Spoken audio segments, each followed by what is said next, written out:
पुण्यश्लोक अहिल्यादेवी होळकर शेतकरी कर्जमुक्ती योजनेचा लाभ मिळवण्यासाठी पात्र शेतकऱ्यांनी तातडीने आधार कार्ड सीडिंग करून घ्यावे असे आवाहन जिल्हाधिकारी एस कार्तिकेयन यांनी केले आहे। पुण्यश्लोक अहिल्यादेवी होळकर शेतकरी कर्जमुक्ती योजनेअंतर्गत सोलापूर जिल्ह्यातील पात्र शेतकऱ्यांनी कर्जमाफीचा लाभ मिळवण्यासाठी तातडीने आधार सीडिंग करून घ्यावे असे आवाहन जिल्हाधिकारी एस कार्तिकेयन यांनी केले आहे। जिल्ह्यातील पहिल्या टप्प्यातील 26,253 पात्र शेतकऱ्यांपैकी 18,573 म्हणजे 70% शेतकऱ्यांचे आधार सीडिंग पूर्ण झाले असून 7,690 शेतकऱ्यांचे सीडिंग अद्याप बाकी आहे। पात्र लाभार्थ्यांची यादी तहसील कार्यालय, तलाठी कार्यालय, ग्रामपंचायत, सोसायटी आणि बँकांमध्ये प्रसिद्ध करण्यात आली आहे। पुण्यश्लोक अहिल्यादेवी होळकर शेतकरी कर्जमुक्ती योजनेचं काम सोलापूर जिल्ह्यामध्ये युद्ध पातळीवर चालू आहेत।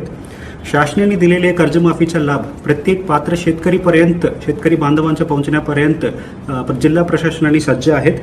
याच्यामध्ये पहिल्या टप्प्यामध्ये जवळपास 26,253 पात्र लाभार्थीची यादी प्रत्येक तहसील ऑफिस, ग्रामपंचायत, सोसायटी, बँकामध्ये आम्ही प्रसिद्धी केलेली आहेत। आणि मला सांगायला खूप आनंद वाटत आहे की ह्या 26,253 पैकी जवळपास 70% म्हणजे 18,573 पात्र शेतकरीच्या आम्ही आधार सीडिंग करून घेतलेली आहेत। उर्वरित 7,690 अजून शिल्लक आहेत।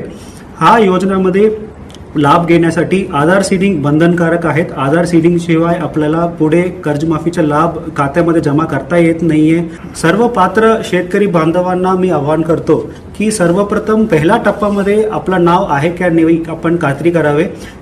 सर्व शेतकरी बांधवांच्या मोबाईल नंबरवर याच्यामध्ये मेसेज आलेली आहे तो बघावे। या आपल्या जवळच्या तलाठी ऑफिस, ग्रामपंचायत ऑफिस, बँकामध्ये यादी आम्ही प्रसिद्धी केलेली आहे, त्याच्यामध्ये तपासणी करावी आणि आपलं नाव आहे का नाही खात्री करावी। असेल तर लवकरात लवकर आधार सीडिंग करून घेण्यात यावी। आधार सीडिंग करण्यासाठी आपलं नावच्या समोर दिलेले विशेष क्रमांक आणि आधार नंबर घेऊन जवळच्या महा ई सेवा केंद्र, सेतू केंद्र या आपल्या सरकार सेवा केंद्रामध्ये गेलं तर आपल्याला विनाशुल्क आधार सीडिंग करून घेण्यात येईल। आणि आधार सीडिंग झालं तर आपल्याला लवकरात लवकर जो लाभ आहे तो आपल्या खात्यामध्ये जमा होईल। आणि आपण पुढच्या आधार सीडिंग करत असताना या फार्मर आयडी घेत असताना या काही प्रॉब्लेम्स आलं, काही समस्या आलं तर तलाठी या मंडल अधिकारी या तहसीलदारला तुम्ही आपण संपर्क करावे। याच्या जे काही प्रॉब्लेम्स येईल तो सॉल्व्ह करायला आम्ही सज्ज आहोत।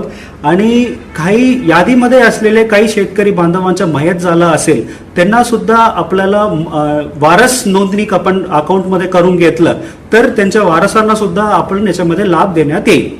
आधार सीडिंगसाठी लाभार्थ्यांनी विशेष क्रमांक व आधार कार्ड घेऊन जवळच्या महाई सेवा केंद्र, सेतू केंद्र किंवा सरकारी सेवा केंद्रात विनाशुल्क प्रक्रिया पूर्ण करावी। अडचण आल्यास तलाठी, मंडल अधिकारी किंवा तहसीलदार यांच्याशी संपर्क साधावा असंही जिल्हाधिकारी एस कार्तिकेयन यांनी सांगितलं। तसेच मयत लाभार्थ्यांच्या वारसांनी वारस नोंदणी करून योजनेचा लाभ घ्यावा असे आवाहनही त्यांनी केले।